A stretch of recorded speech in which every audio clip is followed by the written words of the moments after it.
Welcome back to Season 2, Episode 3 of the Two Chiefs, One Mike podcast. I'm Mike Hawkins. And I am Scott Hughes. Today, we are extremely excited to have two very special guests, Zack Scott and Rick Sessions. Both of them are with Semper Veritas training, but more importantly, both officers were responders to the Marjory Stoneman Douglas High School shooting in Parkland, Florida, on February 14th of 2018. And Zack was the lead detective on scene from the beginning till the end for years. So we are extremely excited to talk about the response, what happened, everything. So Zack and Rick, welcome to the Two Chiefs, One Mike podcast. And we're looking forward to your story here. Thank you very much, sir. Appreciate it. Yeah, thanks for having us. So, Zack, I'm going to start with you. Why don't you just give the listeners a little background about yourself, and then Rick, I'll ask you to do the same thing, and then we'll just jump right in. Okay. First, let me just complicate things from the get-go. I just want to clarify, I am one of the leads on this case. Obviously, you have an incident of this size and nature. It's going to be one of those things that if you want to do it right, you're going to have to divide and conquer. Sensitive. I don't want to take anything away from anybody else that was part of the team. So it's definitely, I'm one of the leads. I worked for the Broward County Sheriff's Office for just about 26 years. I just recently retired at the beginning of this year. The last 13 years or so of my career were spent in our homicide unit, both working in our active homicides and then during the last few years, kind of standing up a full-time cold case unit for our agency and then working in that capacity until I eventually retired. Prior to that, I did have some unique experience that kind of, in relation to what happened in Parkland, kind of played a role. Is I worked in our training division for several years, overseeing what we did for training response to various, incidents and tactical approach and things along those lines. And then prior to that, I worked in some property crimes capacities and patrol capacities. So, fate or whatever you want to call it, as far as when this incident happened, I had a background that would prove later on down the road to kind of hold some weight to it. Awesome. Rick? Yeah, so I was kind of lucky. I kind of knew what I wanted to do very, very young. I was unfortunately born in November.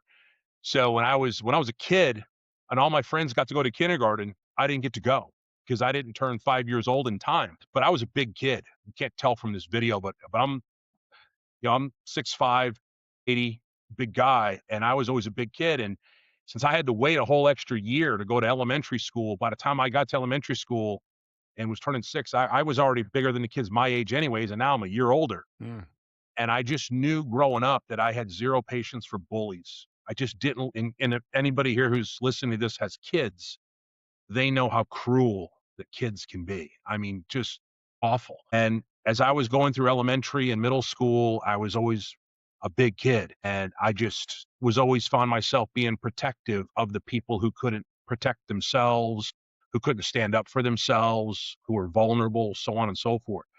So I knew pretty early on that I wanted to join the military and I wanted to get into police work. I was fortunate and lucky. A lot of people go through life, still don't know what they want to do. I knew very early on. So I came out of high school, I joined the military. I did 4 years active duty in the U.S. Coast Guard. I did 4 years in the reserves. Back in the late 80s and early 90s, police work, believe it or not, was very popular. It was about the most popular profession there was. It was fun. Back when it was fun. In fact, it was so popular that if you wanted to get a job, you had to put yourself through the academy. Back then, agencies weren't even going to send you to the academy and pay your way. You had to do it yourself. So I did. My final year of active duty, I put myself through the part-time police academy, self-sponsored, came out. I went to work for the Lauderhill Police Department. I did a full career there, spent almost the majority of my career in homicide and on the SWAT team, going 150 miles an hour, doing all the high-speed stuff. I retired from Lauderhill Police Department, and then I went to the Broward County Sheriff's Office, did another almost 11 years there. And then I retired in 2023 permanently. So that's where most of my career has been in investigations, working major crimes, and primarily working homicides and officer involved shootings and so forth. So this incident was, almost 8 years ago to the day. Yeah. We're recording this episode on February 19th of 26, and this occurred on Valentine's Day, which is hard to believe it was that long ago. It seems like it was just yesterday. And I know before before we started recording, I told you guys that my assistant chief's brother was in the school that day and was one of the football coaches and lost a colleague during this horrific incident. So, I think it just makes sense. Maybe just kind of Zach or whoever wants to tell the story. Maybe just start from the beginning and just kind of talk about that day and maybe how it started. I know before we started recording, we talked about some rumors, misconceptions, misunderstandings, whatever you want to call it, that are kind of lingering out there about this. We're honored to have you on here and, hopefully maybe get some quote unquote truths about actually what went down that day. And, if you've listened to our podcast or you've watched Mike and I, we have no script, we have no notes. We just have conversations. So Mike, unless there's anything you want to add to that, I think we just let them. No, I think, yeah, there's a lot of questions we might have that people are wondering, but why don't we start with the day, the Mhm. response of what happened, and then we'll get in and ask some questions and maybe ask what went right, what went wrong. And, obviously it was one of the deadliest mass shootings at a high school in history. So there's probably a lot of questions we'll have when we hear the story from you guys. So go ahead and give us a Zach, rundown you of that take the day. lead, my friend. You take the lead. You're the man. Okay. All right. Yeah. As you already mentioned, this is Valentine's Day, 2018.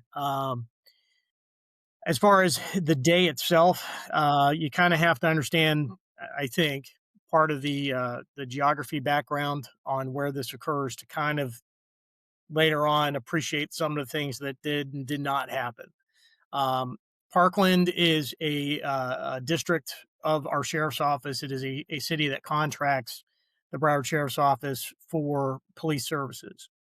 Now, the Broward Sheriff's Office is one of the largest accredited police agencies in the country. We're at about 5,400 employees, 2,800 of which are sworn. But we also have the county fire rescue underneath the sheriff's office. So we're a unique animal in some sense, but we have a lot of contract cities within Broward County that use the sheriff's office for their police services, and Parkland is one of them starting in 2004. On the fire rescue side, it is provided by a different municipality, a neighboring city, Coral Springs. Coral Springs Fire Rescue provides all the EMS services. So you have two different agencies providing first responders to the city of Parkland. Parkland itself is Real quick, a Zach, real quick. yes, Sorry, maybe you're going to go there. Are they dispatched by separate entities? yes. Okay. That is a huge factor. Okay. I thought that's where you were going. Okay. Yeah, and we can start on that part now, or we can delve into it when we kind of get into the initial response. But that is a huge factor in the response. Whatever you think tells a story the best. Okay. Well, let me finish geography first, and because it kind of rolls into other factors. So Parkland's a suburb of Greater Fort Lauderdale, Hollywood. It's in the northwest corner of Broward County. Population's right around 37,000. The average median home cost in Parkland is actually more than twice that of the rest of the county. And the average income in Parkland is about 3 times that of the rest of the county. So affluent's a fair term. As far as from a law enforcement standpoint, like a lot of affluent suburbs, not a lot happens there. From a homicide standpoint, I can tell you prior to Stoneman Douglas, the last homicide there, I think we had one in the previous 14 years. That was domestic related, I believe. So, it's not a place where we spend as investigators a lot of time on the ground there because we just don't have a lot of crime that happened there prior to this incident. Similarly, and this is not a model that is unique to the Broward Sheriff's Office, when you have a somewhat quiet bedroom community, the deputies that you tend to assign there, if you're a large agency, are usually guys that are a little more senior in experience, and are probably looking to kind of cut back on the heavy lifting. Zach, I literally just grabbed a piece of paper and a pen, and I wrote the words "how are," and Yeah. I was going to ask you, how are deputies assigned Yeah. as you were? So I think things are different now, but I think unfortunately it's more of a response than a forethought.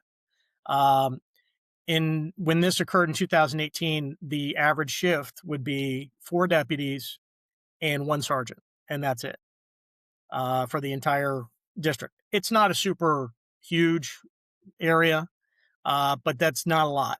But that met the requirements for what they were dealing with as far as volumes of calls for service and things along those lines. Now, in addition to that, you would have school resource deputies, you would have regional units that might be in the areas like regional traffic control or traffic enforcement, things along those lines. If there were issues that had been brought up, we might have some community resources in that. But in general, you're looking at 4 guys and a sergeant. This all happens at about 2:19 in the afternoon. I imagine school schedules are pretty similar regardless of where you are. So at that time of the day, a lot of schools are getting ready to let out. If you think about a large scale response to any location in a city, the roadways when school's about to let out are pretty thick. A lot of people waiting for pickup line, things along those lines. And that obviously, did play a role sometimes in response because it was just backed up traffic everywhere. Similarly, in a community like this, those 4 deputies would probably have posts that they're assigned to when school lets out to assist with, whether it's crosswalks or traffic enforcement, things along those lines. So unfortunately, if you talk about it from a standpoint of a perfect storm, the location, the makeup, the general mentality for the city of Parkland unfortunately lent itself, I feel, to a lot of the issues that came up. The other thing that's huge, besides what we kind of alluded to with how things are dispatched, is how 911 calls are handled. So in the city of Parkland, they had to make a decision. If you dial 911 on a cell phone, Mm. by default, where's it going to go? The bulk of calls for service in Parkland are medical. Mm-hmm. So by default, if you dial 911 on a cell phone, your call is going to go to the Coral Springs Fire Rescue call center. Now, Coral Springs is a moderately sized city, municipality, but they are staffed for that size of area. Um, if you need police services when you call 911 from a cell phone, you will first go to them and they will transfer you to the Broward Sheriff's Office call center, which would then dispatch police services. And I think if anybody's worked in law enforcement for any significant period of time, when calls get transferred, calls get dropped. Yeah. And seconds matter. And that tag game is definitely going to affect how those calls are taken, how many are taken, how long they spend on the phone. When I assume Coral Springs, I'm sorry, I assume Coral Springs, the call center at Coral Springs is not used to dealing with the same types of calls that come in to the Broward County call center. Correct. I mean, they're staffed for the calls of service that the city of Coral Springs and the city of Parkland experience, which is not going to be as much as a county regional dispatch center. Um, Now, as far as the dispatch situation is concerned, Coral Springs, there are 31 different municipalities in Broward County. Coral Springs is one of only 2 that are not part of the regional dispatch system. So they are one of only 2 cities that have an independent calls received and dispatch setup. Do their Everybody overflow else would be 911 calls go to Broward County, or do they go to another municipality? so they are supposed to. And then if those get overwhelmed, they're supposed to roll over to an EOC at the county level. But like most areas, EOCs aren't going to be staffed unless we have a need. All right. It's So, planned. So you're going to yeah. get a lot of So unanswered calls unfortunately, ringing somewhere that nobody's manning at the time because you didn't need the time until you knew, right? right. And I think, so first off, you can just imagine the, how terrifying that must be if you're calling 911 to either get a busy signal or just not get an answer. And that was happening just because of this setup.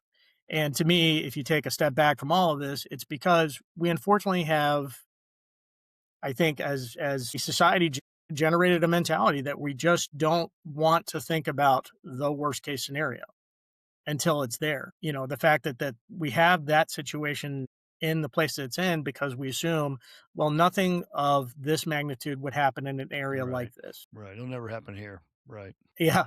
And unfortunately, that spreads to a bigger scale. And when I talk about this investigation or this case and things that we learned from it, one of the first things I say is, listen, if you're here, the first thing I need to make sure we're all on the same page with is you're going to get one of these. There's no way it's not going to happen. If you have any reluctance saying that, then this is going to be a long day.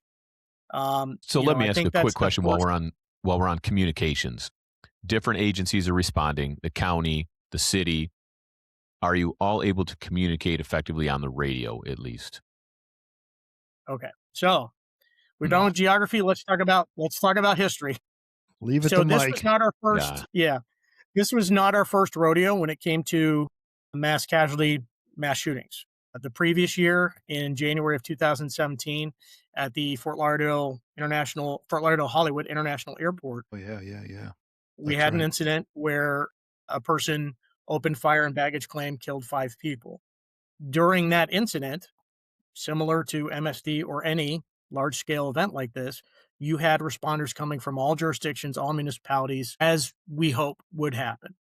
What was discovered then, but was known about, but definitely was emphasized during the airport incident, is the radio grid for Broward County was hopelessly outdated. And eventually what happens is once enough radios, not even transmitting, just enough radios are on the network, it starts to what we call throttle, which basically means you can't transmit, you can't receive. It's dead air. You push that button and it sounds like when, we call stepping on, when you hear anybody else, except you hear nothing. It's just dead air. So that happened during the response at the airport. The grid started throttle. The problem that happened is that when that grid was initially set up, it's run by the county, not by the county sheriff's office. So every county entity, from the sheriff's office, fire department, animal control, Public parks and Works. garbage men, yes, Yep. school bus drivers, they're all on the same radio grid. So all of those tax the same grid. And unfortunately, when that throttling happens, you lose communication. In the after action reports from the airport, that was one of the things that we got hammered for, that everyone felt communication was lacking. No one knew who the incident commander was. Nobody felt that there was a proper handoff from incident commander or where resources need to be. Well, yeah, because you can't use your radios. So how do we do that? Unfortunately, and you can see this one coming. So that's in January of 17. Do we think any government entity in 2 months is going to rectify that type of problem in that span of time? No way. And it was. So as soon as the initial calls started coming in and the initial units started responding, it did not take long before the radio grid completely crashed. And everyone was, in some ways, deaf and blind. You could not And I think that's coordinate. a great point because cops understand that, right?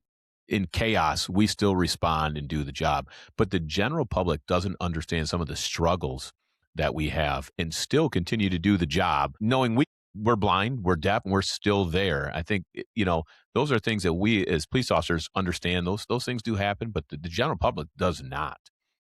Hey, Zach, great point, Mike, great point. Before you move on from that, Zach, you mentioned 911 calls from the cell went to the Coral Springs call center. I can only assume then landlines went somewhere else. So if you called 911 from a landline, those would go to Broward County Sheriff's Office. Okay, so then Unfortunately, sorry, go ahead. not a lot of landlines. Right, okay, which was my next point. I can't imagine there's many 911 landline calls coming in from the school. So then, and you might be getting ready to get there. Do you know, and do you have any idea how many 911 calls were placed during the incident? Yeah, I mean, we're into triple digits easily because the other thing that was happening is not only were people calling from inside the school itself, they were texting, because the other thing that starts to happen in any major incidents is cell networks start to get overloaded as well. Now they've gotten better at rolling over and expanding out, but at this time we did run into that issue. So they were sending messages to their families, to their parents, to their boyfriends, girlfriends, loved ones, saying what was happening, and then they were calling into 911. We were getting calls from out of state. We were getting calls from out of county, all about the same incident. Um, so it was definitely in the triple digits, and unfortunately, Coral Springs, to their credit, did the best they could with the resources they had. But you're talking 2 to 3 call takers tops. I was just And going to these say, are, yeah, sorry. yeah, and it's call takers that are assigned to fire rescue. Right. They're not used to So, dealing with active shooters and criminal activity and all the sorts. and a lot of it's going to be the same playbook, but I felt it probably certainly made the situation a little more difficult because of that. So when the Coral Springs 911 calls are coming in, the majority of these are medical. When they're coming in and they're saying, "Hey, we have an active shooter," and you're going to go into the location stuff here in a second, I know, but when they call in and say, "Hey, we have an active shooter," are they saying stand by and just hitting a forward button to Broward County Sheriff's Office, or excuse me, Broward No. County Dispatch? No, in fact, one of the first calls that came in with information, they took the information like, where's this happening? Okay, Marjory Stoneman Douglas High School. Okay, and where's that? Okay, and then during the transfer, the call is lost. So now we have the call taker at Broward County getting the information saying, okay, where are they saying this happened? It's Marjory Stoneman Douglas. What's the address? Do you know where this? And a lot of places just called it Stoneman Douglas. So you throw another name in there and now they're kind of thrown off. And again, just sheer repetition develops habits. And if you don't hear Parkland addresses and Parkland names, you just may not know. So unfortunately, the first call was we have shots fired and there was some unclear information about the location. Unfortunately, the first entity to be dispatched is Coral Springs Fire Rescue. I mean, not unfortunately, but realistically. So they hit the buzzer, they get them going. But as most accepted protocols are, if fire rescue is rolling to a scene that's hot, they're going to stage, Right. which unfortunately doesn't help anybody during the actual incident. And is the Coral Spring, and I don't hate to get in this rabbit hole, but I'm just curious because I think this happens more than folks realize. Is the Coral Springs 911 dispatcher, are they entering this information and forwarding it to Broward, or are they on the phone with Broward saying, "Hey, we've got this going on"? I believe it was just verbal. I don't believe there was because we're not on the same So there's a system. delay. Right. Okay. And that's significant that folks just, Yes. I don't think they okay. All right. So you have that happening. Now, eventually, and fortunately, the way municipality is set up in Coral Springs, the fire department headquarters, main station, and the police department are adjoining. They share parking lots. So one of the officers from Coral Springs coming across the parking lot sees fire guys run into the rig, and one of them yells across the parking lot, "Hey, there's an active shooter at Stoneman Douglas." Now, going back to geography a little bit, Coral Springs is connected. Like they're right there. They border Parkland. The closest Broward Sheriff's Office district to Parkland is going to have to travel through another municipality to get there. They are kind of an island when it comes to Broward Sheriff's Office. There's no districts that adjoin them. So there's always been a relationship with the neighboring municipalities. If you need backup on a traffic stop, you're probably going to get a city guy first, Right. before a BSO guy is going to be able to get to you, especially when you only have 4 guys on the schedule. And you're probably going to cover this, but how often does the Broward County Sheriff's Office assigned to that district train with the Coral Springs PD? I would say, like a lot of areas, not. Right. They don't. Yeah, that's very common. You might have some specialized units that could perhaps train together, perhaps your SWAT teams, things along those lines, and that's great. And I think this is, one of the lessons learned, or one of the things I'd love to 100%. see Yep. nationally, is that you do have regional training that's done. Well, Because even when you have, hey, we're all going to work from the same playbook when it comes to responding to active shooter. That's a great theory. But how your city region runs compared to another region, and just the sheer landscape and protocols, I think you almost have to look at it from that standpoint. well, active shooters, Some things are fundamental, but yeah, and I think active shooters, it's accepted that we're going to train with other jurisdictions because we all can agree that some of the first responders there are going to be a different department based on what you just described. But you can break it down even further and think, when was the last time you practiced a felony traffic stop, or you practiced a response to a domestic, or a more of a quote unquote routine call? But anyhow, that's a different podcast. I don't want to take away from this, but that is a great takeaway. Is, if you're closest responder to a large school or a factory or any place where one of these incidents could go down, do they know what you're going to do, and vice versa? I can think about my jurisdiction here. We have an elementary school that sits in a different jurisdiction, but it's surrounded by ours. And we would struggle to get into that building if there was an active shooter, because we don't have the key card, because it's a different school district. So little things like that, that we're actually working on that right now as we speak. But needless to say, those are good takeaways for our listeners. So Zach, we could probably ask you questions all day, right? And we usually try to keep the podcast 45, 50 minutes. So let's fast forward to response. People are showing up from Broward County, from cities. Let's go there. We know the communication's not working. So now officers are arriving on scene. So officers arriving on scene, they do attempt to try to patch the dispatch networks together, and it just crashes over and over again. Several attempts were made. So, there's, in the hindsight and in the finger pointing that ensues afterwards, there's a lot of people that would look at this and say, it's a bad idea that you have a city that's not on the regional dispatch network. And I understand where that mentality comes from. From someone who was there that day, I'm very thankful they were not on the regional network, because the regional network went down. So at least we had one municipality that could communicate, that could relay information. Now, how does that information relay out to the everybody else who's showing up? This is what we have to figure out in the moment. And you brought this up earlier, and it's a great point, is that, we have to start thinking now of the worst case scenario down the road. What if you lose all comms? What is your backup plan? And we can all sit here and say, oh, well, ICS standard is we would do this, this, and this. ICS is based on the ability to communicate. If you don't have that, what is your backup plan? And I think when it comes to planning, you have to say, like, to the detail. So we had, for example, once it was determined which building it was that this was happening, and there was a lot of confusion about that, we had a SWAT team that was responding and going and clearing stairwells on both sides of the building, but they couldn't talk to each other. So we physically had runners that were relaying information about where they were, how they had cleared. That had to be decided then in the moment, so they did adapt and overcame. But that's something we should think about now. And if you say, I'm going to use runners, great. Who are your runners? Real fast. Is this Broward County? Yes. So fortunately for both municipalities, it was a training day for our SWAT team. And at the time, our range facility was not too far away from Stoneman Douglas. And it was also a training day for the Coral Springs SWAT team. And they were training at their facility, which was neighboring city.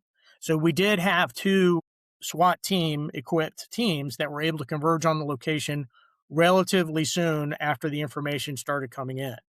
Let me ask you this. Had they not been doing training and been in the right place, the right time for all the right reasons, if they hadn't been there, what do you think the ETA was on it?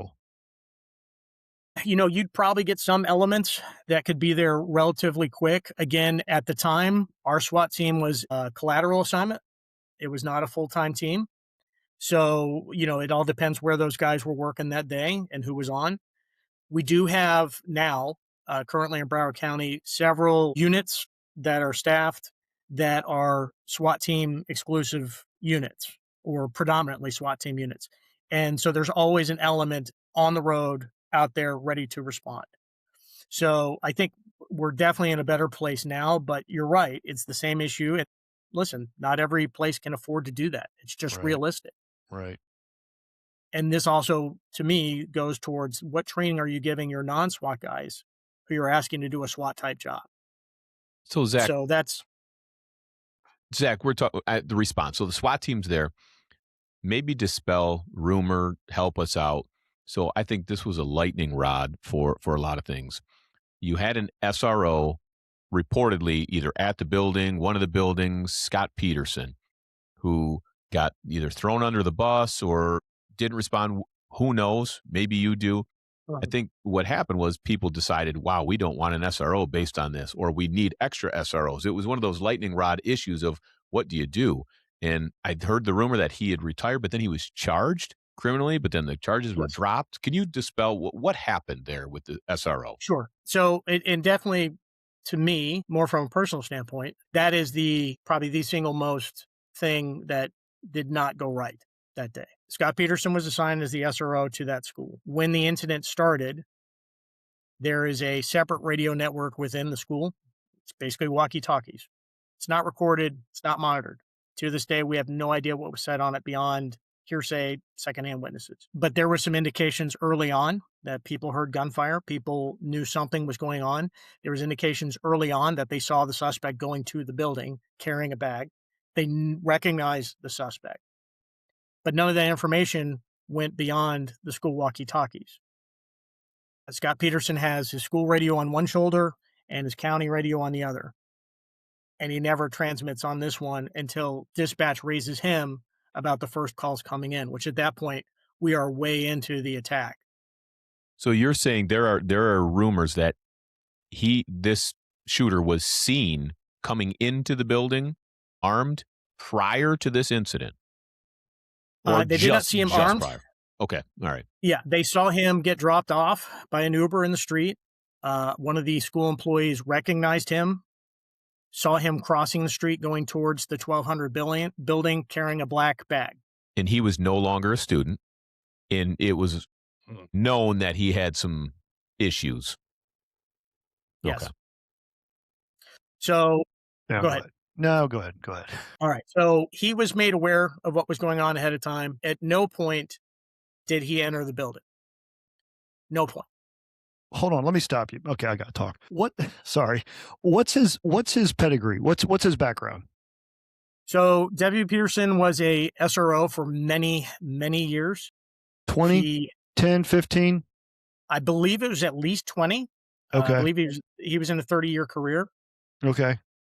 He had actually been given an award by the Broward County School Board for his training in active shooter for schools in that school district prior to this incident. I can tell you from my standpoint, as I mentioned before, when I worked in our training division, obviously we did scenario training with active shooter. I can remember him, never raised any red flags, nothing that in his performance would make me think on the day that there would be an issue. This was someone who knew schools, knew the SRO position probably better than most, and obviously had some expertise in active shooter and what the response should be.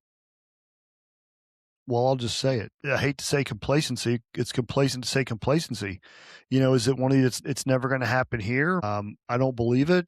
I froze, which we know happens under stress. Cops do crazy things, and I'm not belittling anybody, but crazy things happen when stress is introduced into the system. I mean, what do we think happened? I think you're probably dealing with, and listen, no one's ever going to know, but you're probably dealing with a combination of several of those.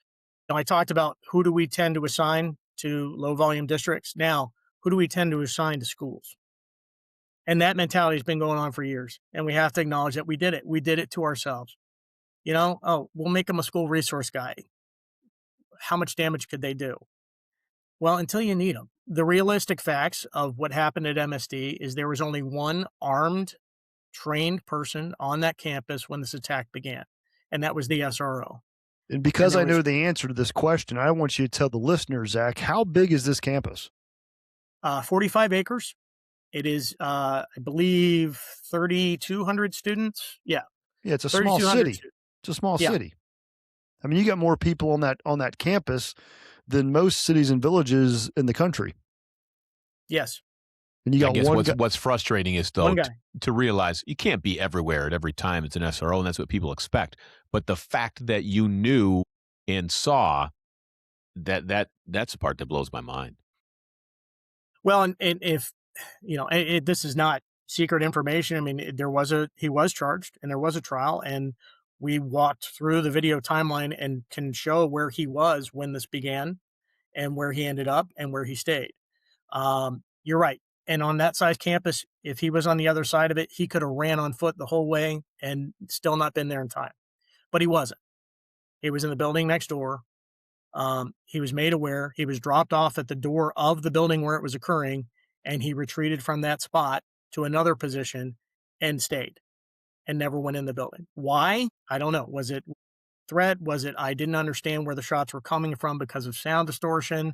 There's been different versions that he's provided, whether it's through media or at trial.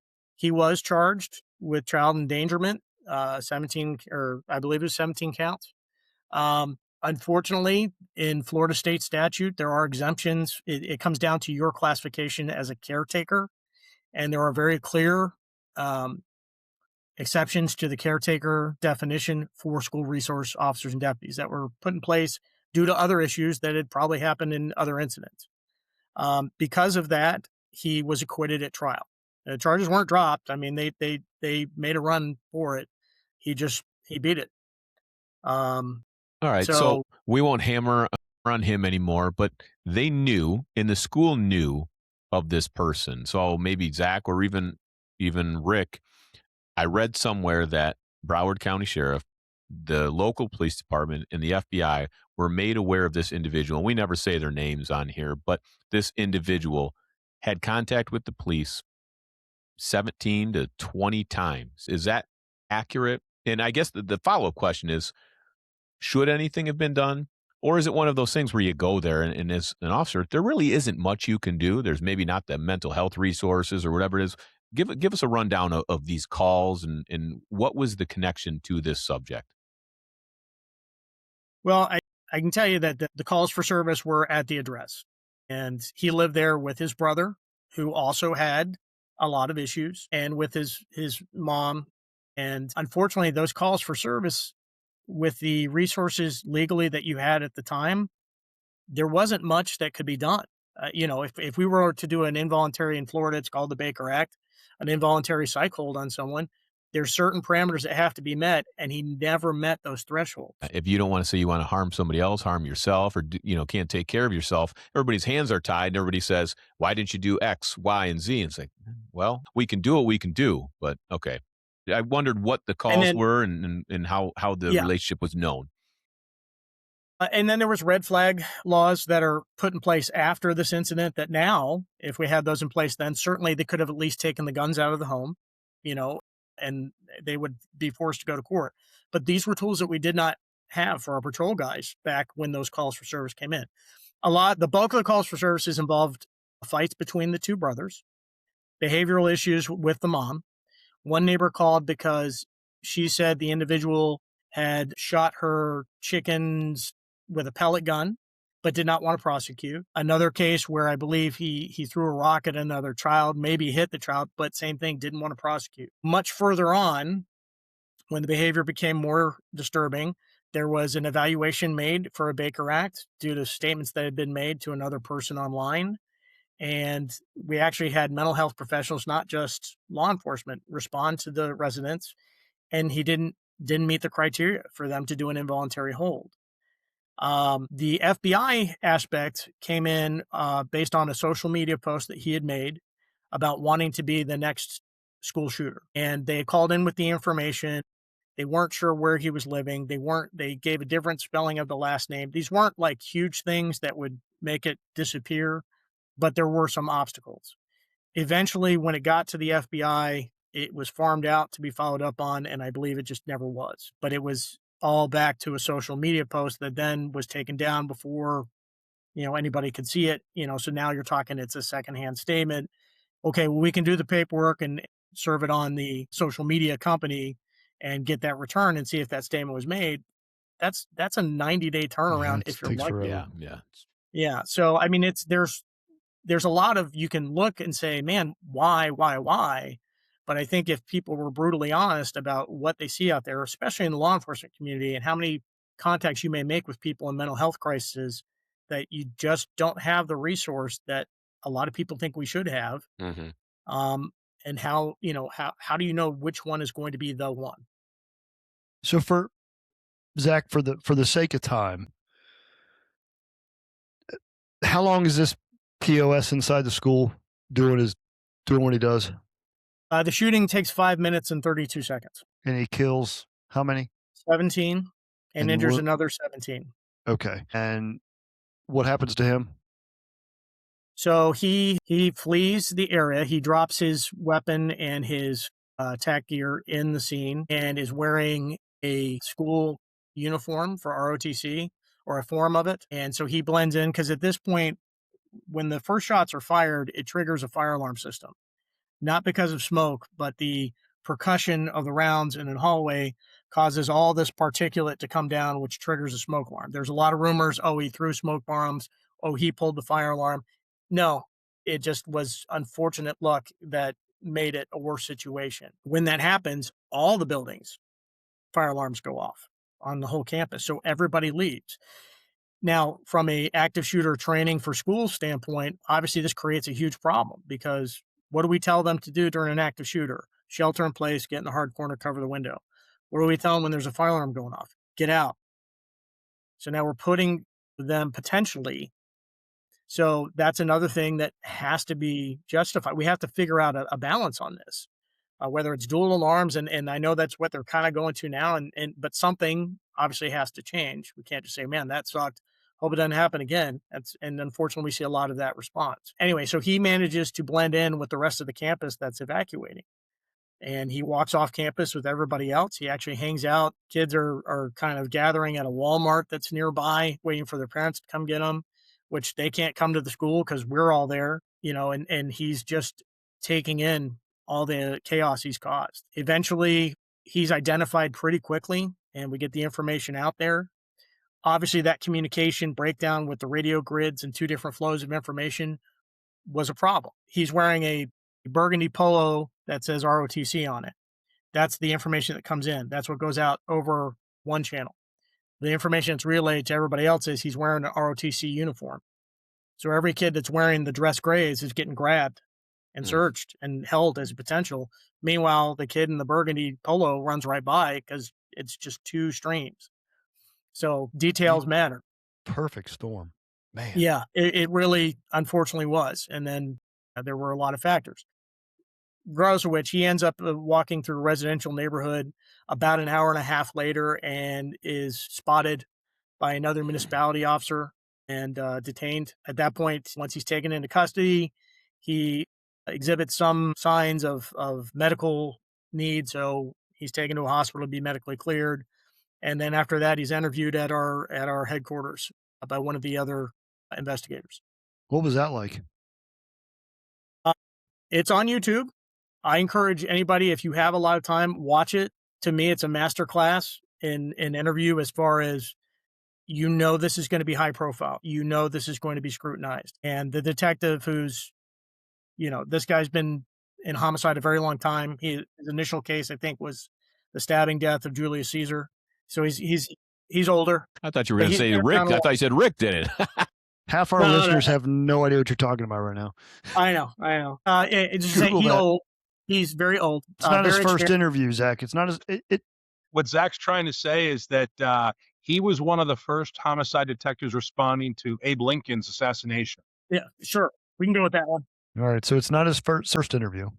No. And he does a masterful job of just kind of getting to, regardless, it was, oh, I blacked out. Oh, I hear voices. Oh, I hear, and just kind of cutting through it all and getting to it. So I will tell you that was, from a investigative standpoint, one of the toughest decisions that had to be made on scene. So we haven't even begun that building is not clear.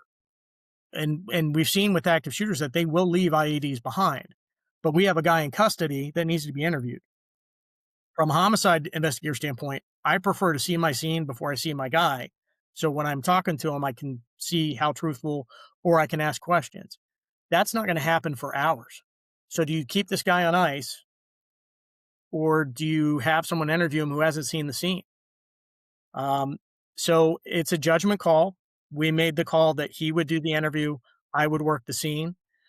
In hindsight, I can say I'm very thankful that was the decision made because he did a tremendous job. I don't know, because there's no way you're not affected by what you see. And I think that would have impaired my ability to probably do the interview that needed to be done. Yeah. So that's what happened. So, Scott, if you don't mind, I'm going to just yeah, kind of give you a little bit of the human please, element please, for your please. listeners, because I think that there's some context from the human side of it that, and then I want to share something that's positive because there's no other way to put it, is a horrific.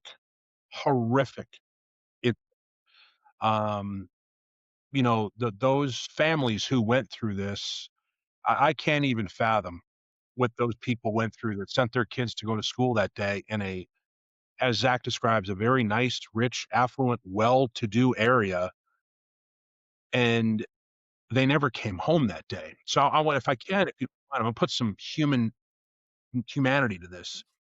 The way that I actually found out initially about this, there's another high school that is right next, not far away from Marjory Stoneman Douglas.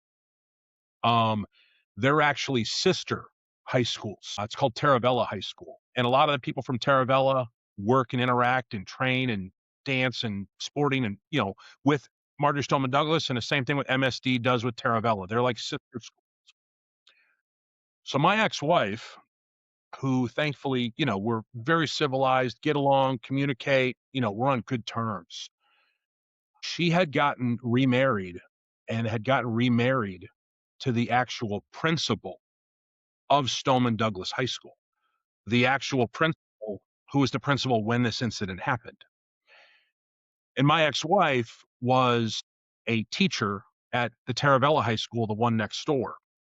And she'd been there since 1993. So she'd been there, a long, long time. So the way I first found out about the case actually wasn't even through a police radio. My ex-wife and the principal were actually on a plane, sitting on a plane at the gate, getting ready to go to a education conference. Her husband, the principal of MSD, winds up, I forgot if it was a text message, an email, or whatever it was, but he gets notified, "Hey, Mr. Principal, we have an active shooter at the high school." Her husband then, they get a hold of the stewardess, the flight attendant, and says, "Hey, you know that shooting that's up in Parkland? That's my school. I'm the principal of that school. I need to get off this plane." And thank goodness the flight attendant and the pilot and everybody was understanding and whatever, and they actually let them get off the plane. Of course, they run right to the parking lot to get to their vehicle, and what's the first thing they do? Call me. "What's the latest? What is going on? What do you know?" So, of course, that's my introduction to this case. And of course, I make a phone call to people that would be in the know, and I'm trying to relay information to them as quickly as I can. And keep in mind, in the early stages of this, we did not even know if we had anybody that was actually killed. We just knew that there was a shooting. That's it. And the other thing that I think makes this case very unique for the public to know about is most of these incidents around the country, the suspect or suspects that are involved, they don't ever survive, whether they wind up committing suicide and take themselves out or law enforcement takes them out. One of the things that, Zack and the team had to deal with is not just the day of the incident, but they had an investigation to conduct. They had a trial to prepare for. We actually have a live suspect that we have to bring to justice for this, which that was a very interesting component that not a lot of agencies throughout this country have ever had to deal with on an incident of this type. The last thing I want to say, and then I'll obviously turn it back over to Zack because this is his wheelhouse, but there's a lot of finger pointing that can take place, and it's always easy to do that. But there was one positive that I can share with the general public now that enough time has gone by that this has never been made public, but I'm happy to share it. If anybody who's a homicide detective has ever been to an autopsy, obviously we go to them all the time. We're at the medical examiner's office on a regular basis. When you have somebody that's passed away from a multiple gunshot wound, I mean, that autopsy can take several hours because, I mean, we have to identify, every defect in the body. Well, we had 17 victims in this case. And obviously when tragedy happens, it's all hands on deck and everybody pitches in and we all got to do our part.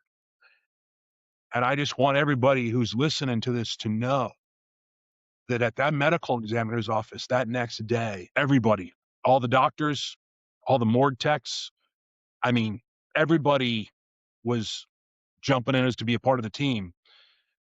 They started at 6 o'clock in the morning, and by 6 p.m., in only 12 hours, literally completed 17 multiple gunshot wound autopsies.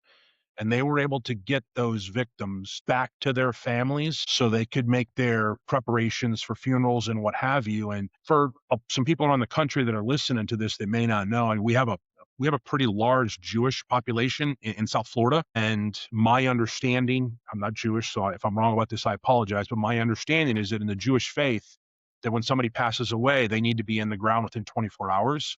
That's an important thing in their religion. And everybody who pitched in at that medical examiner's office on that day to be able to knock out 17 autopsies of multiple gunshot wound victims in only 12 hours was an act of heroism and unbelievable job by those individuals to get those loved ones back to their families so they could start to, in their own way, move on.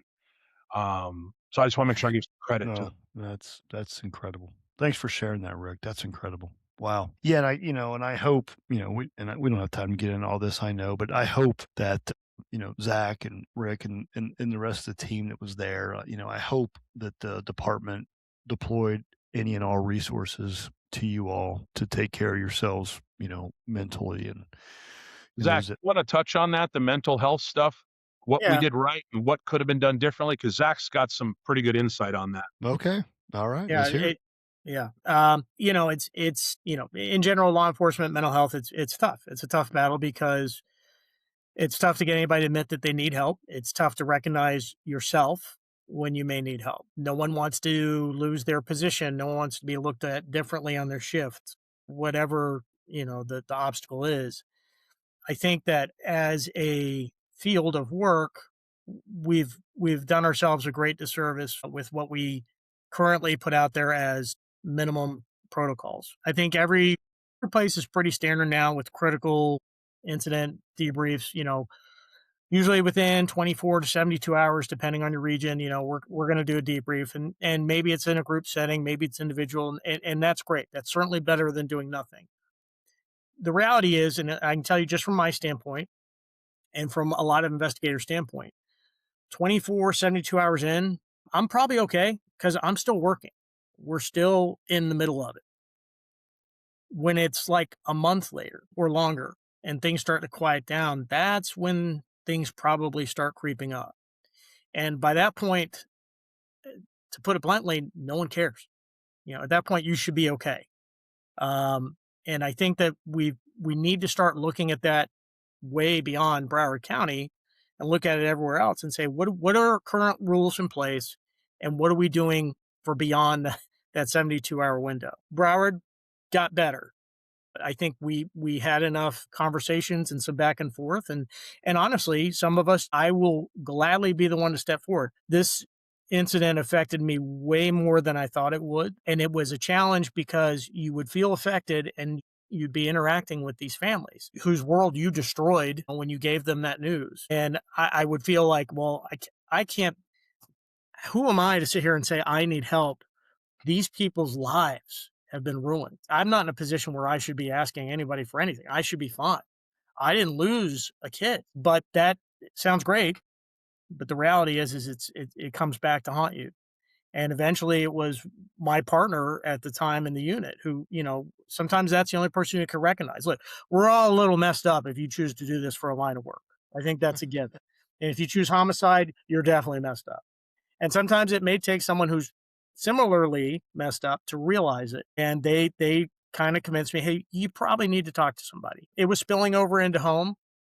I had two boys that were in high school when this happened, and I was calling them by some of the victims' names just because that was where my brain was. Wow. So we've gotten better with the sheriff's office. They eventually got to the point where they said, these are 3 therapists. You make the appointments on your own. You do whatever you want to do. We will never see names. We just get invoices, and that's it. It puts it back on us, but it's a resource, and you didn't have to feel about the stigma, and you didn't have to worry about this. And I think that that's a step in the right direction. But I think that as a whole, we need to get better with this. Yeah, and Scott and I talk about that quite a bit on the mental health and wellness. And how Scott has a great program for his people, but this new generation is more in tune with that. But some of us older generation, it's something completely different. So appreciate that aspect. You know, we could go on forever and talk about response, talk about everything, but what brought you two together was something else after the fact, which was a training program, correct? In Semper Veritas. So, Rick, touch a little bit on that before we end the podcast here, because we're coming up close to the time, on what that is that you guys are doing. Sure. Can I just add one little extra thing on the mental? Oh, absolutely. Yeah. And once again, this is just kind of humanize it for cops across this country that have never had to deal with an incident of that nature. When I was in the SWAT team, one of my buddies worked for Orlando Police Department, and we went to a training class together. So we developed a friendship, communicate with each other, and I'm sure you guys remember the Pulse nightclub, which took place about a year and a half before Marjory Stoneman Douglas took place.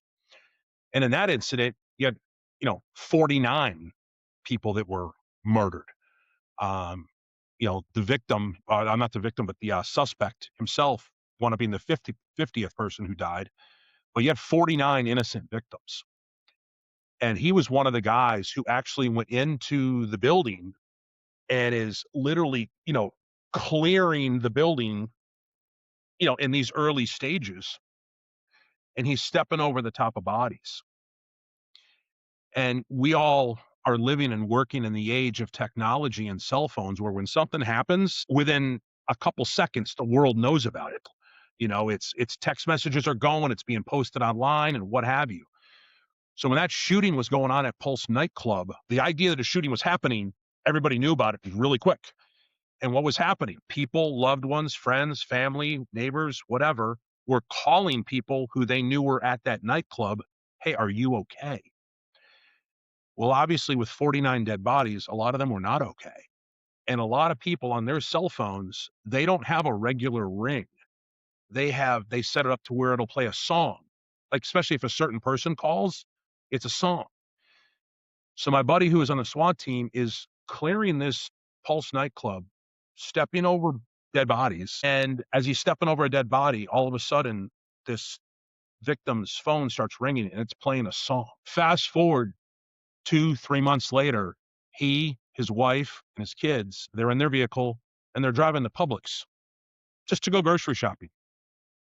Well, that song that he heard just starts playing on the radio, and just like that, brought him back to that day. And the kids at the high school, they've all got music ringtones on their phones, clearing those buildings. So those SWAT team guys, I'm sure to this day, they'll hear songs on the radio. Mm-hmm. It'll still bother them. And it'll trigger and it'll come right back to that. But I just wanted to. Thanks for sharing that. That, PTSD is real. You're right. That song will carry with them the rest of his life. There's no doubt about it. It's important for the general public to hear that, because the reality of it is, although we wear a badge and a gun and we're cops, we're human beings first. We're just like everybody else, and we chose to do a pretty crazy job to run towards the gunfire. Everybody else runs away from it, but things affect us because we're human beings and we have families like everybody else. So I just wanted to kind of humanize. No, that's important. But getting back to your question, Mike, I actually, very early on in my career, we had what was called a civilian police academy, where members of the community would come to several week-long thing once a week in the evening time, where we would teach a different subject matter to kind of make the citizens of our city familiar with our police department and so on and so forth. So I was an instructor for that. And I taught everything about the detective bureau, criminal investigations, things of that nature.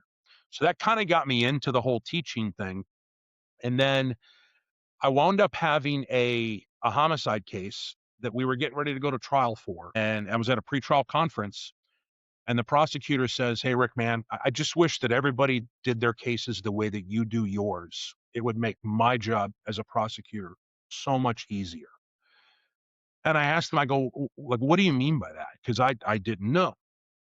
And he says, well, all of these little things that the average detective wouldn't have normally done, like when somebody comes and says, hey, the crackhead over on 4th Street says XYZ, a lot of people would have blown it off, but you actually went and talked to the crackhead and you wrote it down in the report and you at least did it. Because when it comes time for trial, 3, 4, 5, 6, 7, 10 years from now, the defense attorneys are not necessarily going to hammer you on what you did. They're going to hammer you on what you didn't do. And that conversation led to I created a 40-hour class called Injury and Death Investigations for road patrol, detectives, supervisors, command staff, for everybody, kind of to get everybody on the same page as to how to handle these high profile major incidents.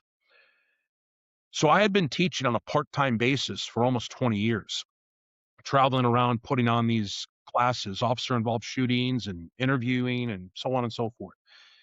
And when I retired, I decided that that was my niche. That was going to be my contribution. Everybody has their little thing they try to do, and that's what I believe I was put on this earth to do, is try to help out the next generation of brave warriors that chose this noble profession. And the first thing that I did is I reached out to every single superstar that I worked with, that I learned from, that I respected. And I said, hey, this is what I want to do. Will you help me? Will you join me? And the first person that I called was Zack. And Zack's like, I'm in. I'm 100% in. And then we have the chief of the homicide trial unit at the Broward County State Attorney's Office, the chief of the cyber crimes unit, and former supervisor of the sex crimes unit.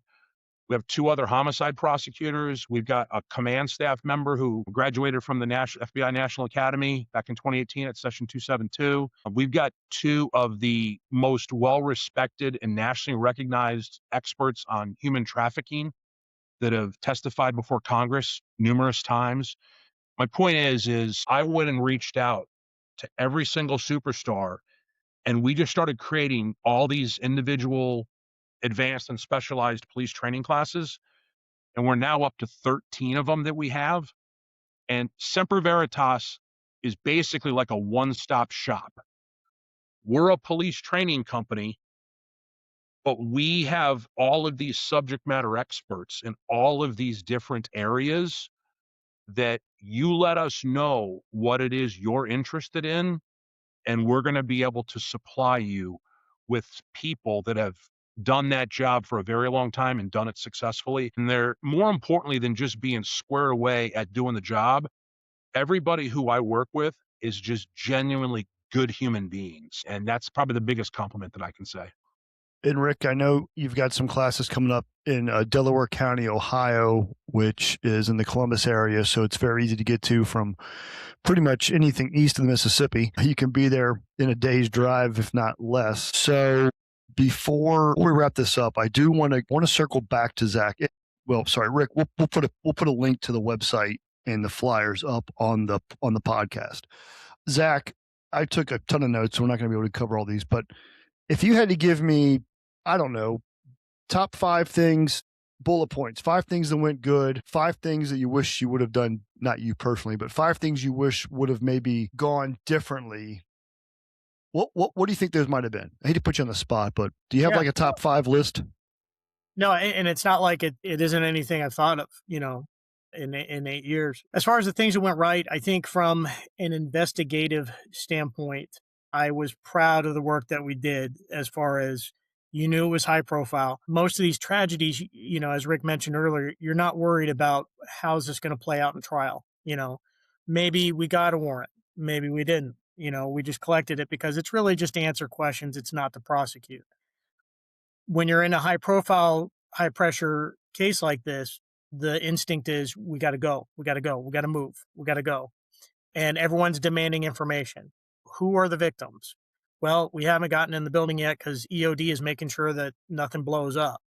Oh, and we have to document it with, every possible evidence standpoint, photography wise, laser scan, everything before we even step in there. Cause the minute you do, you compromise the evidence. So I feel like we did a great job of building a case that normally doesn't have to be built. I think that it took years, but I think that we have a better relationship with most of our neighboring municipalities. When this incident happened, the relationship went horrible almost immediately. Um, you guys have brought it up many times. A lot of rumors, a lot of speculation, a lot of half stories out there. A lot And of thinking. if given the opportunity, the media will 100% go 100 miles an hour in the wrong direction for a story because there's no one going to hold them accountable. Mm-hmm. So I feel like it took years and a lot of yelling and a lot of knockdown dragouts and some closed door meetings. But I And think we've this gotten that. situation too created the never again movement, gun control debates. I mean, it wasn't just the response. This just started a firestorm of debate. Yeah, it did. And it's one of the things that, here we are 8 years later, and God knows we're probably at 50 to 70 others that have happened since then. This one keeps getting brought up because I think the scale of it, and just because of the flashpoint that it was for a lot of movements, a lot of political standpoint. In the state of Florida, it was again the perfect storm. You had a governor's race going on when this incident occurred, and it became now it's a topic for the election. What will you do if you are elected? What do you think needs to be done? So now that's a whole other political aspect to it. Other things that went right, you know what? Acknowledging, and again, I think this took years, acknowledging the things that didn't go right and saying this is what we have to change. Too many times I think that again the response is, man, that sucked. Hope it doesn't happen again. We have to learn from our pain. You have to. You have to own it, otherwise you will repeat it. Yep. Yep. Things that I wish could have gone better. It's a pipe dream. I wish politics didn't play as much of a role as they did. And that kind of trickles down to my next one, which is, and you can take this two ways. And as a guy who just retired and really has no, I guess, survival instinct You can say anymore. what you want. Yeah. Yeah. You Look, have freedom of speech. rank does not equal leadership. Now, you can take it offensively and say that means just because you have rank, it doesn't make you a leader. And that is 100% true. But the other part of that I want to make sure it gets out there is you don't have to have rank to be a leader. And that's what I think I did see a lot of is, we had to review body cameras for every single responder. And you saw guys that maybe had a year on or less. Guys that are just pushing a MART unit every day, step up in a circumstance where, hey, you have no comms. What are you going to do? And they found a way. Guys that were pulling kids out of the building that had been shot, applying tourniquets, running them to our casualty collection point, and then getting right back into the building to do it again, or racing across town because someone thought they saw the suspect at a McDonald's. Mm-hmm. And when you see that and you realize, look, this is a leader. This is someone who overcame, and they don't have the experience and they don't have the rank. That's something I think we need to foster more in our people. Mm-hmm. And I think that although politics may play a role, our leadership has to recognize what their role should be in this moment. And it's not you. It's not, Right. and it can be self-survival. I get it, but your people are going to be looking to you, and you need to spend more time in the parking lot and less time up in the office. That's my standpoint. Um, and then again, I just, again, it's one of the good things years later, but at the time, our uniforms aren't that different. It doesn't matter if you're sheriff's office, police department, feds. We're all dealing with the same obstacles. If given the opportunity, whether it's the media or politics, they will find a way to divide us and turn us on each other, and they did. And that just made a horrific situation that much worse. Because you know what, we're all in this together, 99% of the time, and then 1%. Now we're going to argue about who should get credit on an incident that no one should get credit for. Well, wish we could wave our magic wand and fix all this, but you and I both know that that's not going to happen, unfortunately. But I just took some notes. I wrote down, training for SROs, and I'm thinking about like our SROs in my schools. They all have shields, they have rifles, they have go bags. Like, I wrote down, how often do you check on your SROs? Because the SROs can be out of sight, out of mind. As admin, are they being checked on, every other week or weekly or at least monthly? And, are you spending time with them? I know at my agency, I have a command officer whose job is to check on them. He does, I don't want to say a surprise inspection, because that sounds like we're trying to catch him doing something, but he'll spend a day at the school. He'll bounce around from different schools. He'll do breakfast at one, lunch at the other. And then next month he'll flip it up on a different day, because they can be out of sight, out of mind. And if you don't realize how important they are until they're thrusted into the spotlight, like you got here. So, well, Can yeah, one go ahead, please. I think something else that we have to do too is we have to be honest as leaders. And when I say leaders, I'm not just talking about command staff people. I'm talking about the senior zone partners. I'm talking about your FTOs. I'm talking about your sergeants. And what I mean by that is this: the general public, again, going back to trying to humanize this, we've all been on road patrol and we've all had a hot call. And we all know that there's always certain one or two people on your shift that will never, ever, ever be the first one on that scene. Never. They're never going to go out with a suspicious person at 2 o'clock in the morning by themselves. They're, and I'm just going to call it what it is. They're cowards. It's just that simple. And when you ignore that problem as a leader, or you as a shift don't have a conversation and say, hey, boss, listen, just so you know, this person was only a block away, and yet they were the last person who showed up. Mm-hmm. Again, we're all human beings. Mm-hmm. And Zack, I respect him so much for so many reasons. And, he gave his explanation as to a lot of reasons as to why Scott Peterson did not go in that build. And Zach's probably right on all of his potential options. But the one option that we did not mention that I think needs to be said, because it's true and it's a reality, and there's a lot of contributing factors to it, but some people just don't have what it takes to do this job. And when all hell is breaking loose and a scary situation is going on, it takes a special person to charge forward and go into that. And not everybody has what it takes to do that. You're And, right. You're right. I think we need to do a better job at identifying that. I don't like to second guess. I wasn't there when this was happening. I wasn't Scott Peterson. Okay. I, Here's what I know, because I've done it. And I've been there, and I've been involved in shots being fired at me and the whole deal. I know this much. If I was there that day, my ass would have went in the building. And one of three things would have happened. I would have either taken him out, he would have taken me out, or I would have scared the shit out of him and he would have ran and fled. Okay. Well, But Zack led with early on. He insinuated basically that we never think it's going to happen here.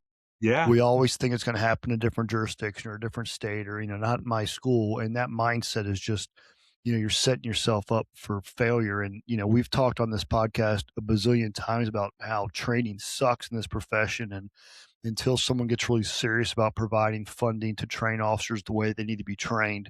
My latest blog post that I wrote for Crosden Consulting talks about accountability and how we lack sometimes holding people accountable. And if you hold people accountable, there's certain people who think you're picking on them or you're trying to get them in trouble. And it's about saving your life or someone else's in a time of need. And I appreciate you saying that, Rick, because I do think we have, in some places, we've gotten away from, we need cops out there doing cop stuff and being able to run towards the gunfire.